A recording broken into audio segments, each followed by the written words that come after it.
केंद्रीय वाणिज्य व उद्योग मंत्री पीयूष गोयल व महाराष्ट्र से सांसद पूनम महाजन 2 दिवसीय दौरे पर शनिवार को अलवर पहुंचे। सरकार के 9 साल के कार्यों को गिनाते हुए पीयूष गोयल ने कहा कि राजस्थान की सभी बड़ी समस्याओं की जड़ प्रदेश के मुख्यमंत्री अशोक गहलोत हैं। उन्होंने मुख्यमंत्री को फेल बताते हुए कहा कि वो अपने नेताओं की बात नहीं मानते। कर्नाटक हिंसा पर बोलते हुए उन्होंने कहा कि इस समस्या का समाधान होगा। न्यायालय के एक आदेश के बाद हिंसा भड़की तो खिलाड़ियों के मुद्दे पर उन्होंने कहा कानून सबके लिए समान है। केंद्र सरकार के 9 साल पूरे होने पर केंद्रीय मंत्री पीयूष गोयल ने सरकार की 9 साल की उपलब्धियों को गिनाते हुए गहलोत सरकार पर जमकर हमला बोला और कहा कि कांग्रेस सरकार में इतना भ्रष्टाचार था कि खुद कांग्रेस के प्रधानमंत्री राजीव गांधी ने कहा कि सरकार पैसे भेजती है लेकिन आम आदमी की जेब तक बहुत कम पैसा पहुंचता है। लेकिन मोदी सरकार ने ऐसी व्यवस्था लागू की है कि किसान व आम आदमी के बैंक खाते में अब सीधे पैसे पहुंच रहे हैं। देश में ईमानदारी व्यवस्था लागू हो रही है। 29 लाख करोड़ रुपए बैंक खातों में लोगों के पहुंचे हैं। देश में 11 करोड़ से ज्यादा शौचालय बने।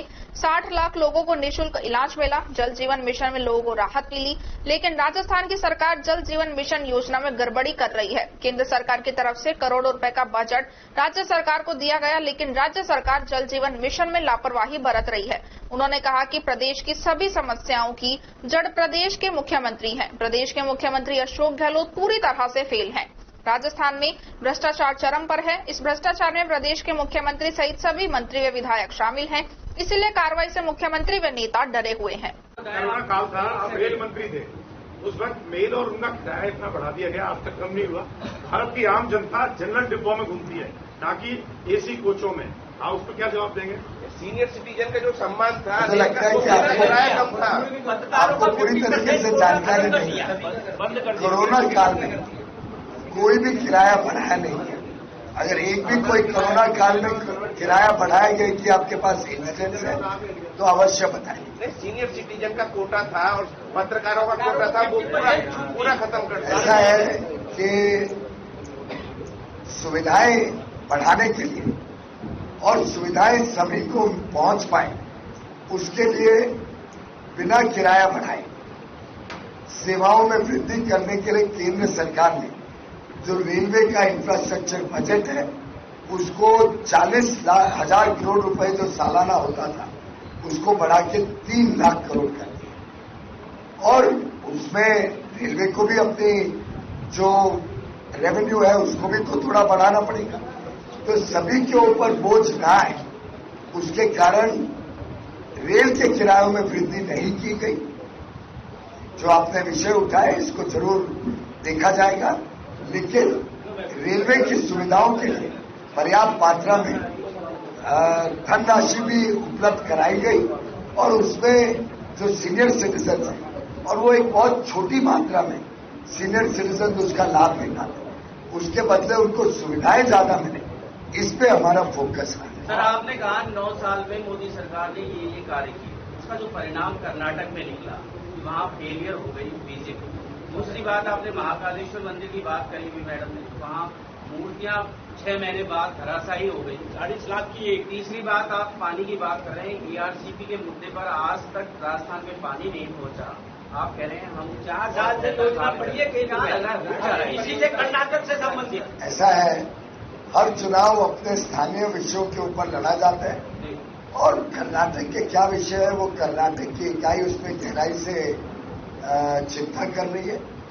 लेकिन जो राजस्थान की सरकार की फेलियर्स है उससे जितना राजस्थान की सरकार त्रस्त है बहुत स्पष्ट रूप से दिखाई देता है कि ऐतिहासिक विजय राजस्थान में भारतीय जनता पार्टी के होने जा रहे हैं। मणिपुर में सर लगातार हिंसा हो रही है, वो कांग्रेस की आरोप लगा रहे हैं। आप जानते हैं, मैं उसका जवाब दे देता हूं। मणिपुर की आप जानते हैं कि कोर्ट का एक ऑर्डर आया था, कोर्ट के ऑर्डर के कारण गलत फहमियां फैली और विपक्ष की हैं उसको सामने रखते हैं और भारतीय जनता पार्टी चाहती है कि समाज में समरसता रहे, बिना भेदभाव के सभी को सुविधाएं मिले। इस आर्टिकल का मुझे जानकारी नहीं है। हर एक पत्रक और आप सबको भी पूरी स्वाधीनता है, आप जो लिखना चाहे लिखें, वो किसी का मुखपत्र नहीं होता है। कल आप पे कोई आरोप लगा दे कि आपके पत्र के बारे में कि आप किसी का मुखपत्र है, आप किसी के कहने के हिसाब से अपना वो गलत पांचजन्य ऑर्गेनाइजर भी अपने इंडिपेंडेंट एडिटोरियल बोर्ड से चल, इसमें ना तो कोई आरएसएस की मूल धारा कोई सुनाई देती है, ना भारतीय जनता पार्टी का कोई इसमें दखल अंदाज। ये दोनों इंडिपेंडेंट मीडिया ऑर्गेनाइजेशन। आपने माना कि कर्नाटक का चुनाव लोकल स्थानीय मुद्दों का इम्पोर्टेंस दिया आपने कि आगे भी राज्यों के चुनाव स्थानीय मुद्दों पर लड़े जाएंगे, लेकिन सवाल ये है कि भाजपा स्थानीय मुद्दों की बात करती क्या राजस्थान में उनका स्थानीय चेहरा कोई है? राजस्थान आपने शायद मेरी बात ठीक से सुनी नहीं। मैंने कहा भारतीय जनता पार्टी हर विषय पे चुनाव लड़ती है। केंद्र के विषय भी जरूरी होते हैं, राज्य के भी होते हैं, स्थानीय भी होते हैं, गांव के गली के भी होते हैं। मैं समझता हूं हर विषय के ऊपर भारतीय जनता पार्टी और हमारे कर्मठ कार्यकर्ता दिन और रात जनता के बीच में रहते हैं। मैं बाबा बालकनाथ का कार्यक्रम देख रहा था, जिस प्रकार से हर ग्राम पंचायत में वो दौरा करते हैं, हर वक्त जनता के बीच में रहते हैं, जनता के लिए उपलब्ध रहते हैं।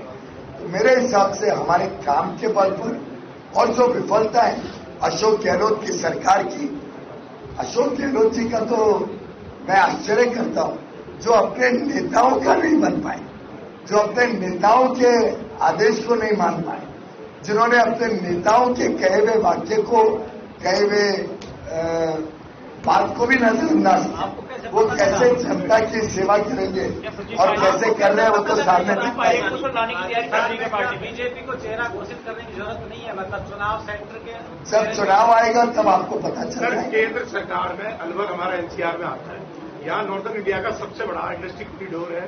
लगातार दिल्ली में अगर पॉल्यूशन बढ़ता है तो सारी पाबंदियां अलवर में लगा दी जाती है। टैक्सेशन हम लोग दे रहे हैं, सामान्य होने के बाद भी ग्रेप की पाबंदियां हो जाती हैं। इस पर आप क्या कहेंगे? देखिए, पाबंदियां पर्यावरण के लिए तो पूरे देश में